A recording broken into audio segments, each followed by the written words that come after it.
ভারতীয় সিনেমায় তারকাদের পারিশ্রমিকের অঙ্ক অনেক আগেই শতকোটি রুপির গণ্ডি পেরিয়েছে। এতদিন সবচেয়ে বেশি পারিশ্রমিক পাওয়া অভিনেতাদের আলোচনায় ছিলেন শাহরুখ খান, সালমান খান, আমির খান, অক্ষয় কুমার কিংবা দক্ষিণের সুপারস্টার রজনীকান্ত। তবে 2026 সালে সেই হিসাব বদলে দিয়েছেন আল্লু অর্জুন।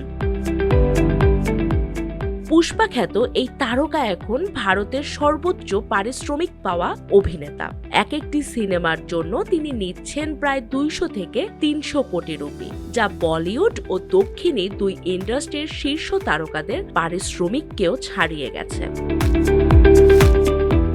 মজার বিষয় হলো, গত 2 বছরে আল্লু অর্জুনের নতুন কোনো সিনেমা মুক্তি না পেলেও তার জনপ্রিয়তা ও বাজার মূল্যে এতটুকু ভাটা পড়েনি, বরং পুষ্পা ফ্রাঞ্চাইজির অভাবনীয় সাফল্যই তাকে নিয়ে গেছে এই উচ্চতায়।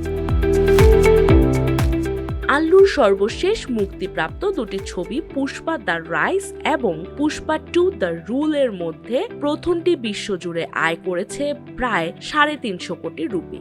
দ্বিতীয়টি বক্স অফিসে ঝড় তুলে সংগ্রহ করেছে প্রায় 1742 কোটি রুপি। সব মিলিয়ে দুটি ছবির সম্মিলিত আয় প্রায় 2092 কোটি রুপি। বর্তমান পারিশ্রমিকের তালিকায় আল্লুর পরেই রয়েছেন শাহরুখ খান, যার পারিশ্রমিক 150 থেকে 250 কোটি রুপি।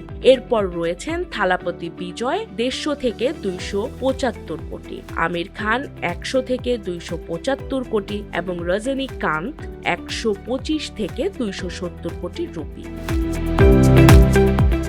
এদিকে আল্লু অর্জুন এখন ব্যস্ত পরিচালক অ্যাটনির নতুন সিনেমা রাকার শুটিং নিয়ে। ছবিটির ফার্স্ট লুক প্রকাশের পর থেকেই সামাজিক মাধ্যমে ব্যাপক আলোচনা চলছে।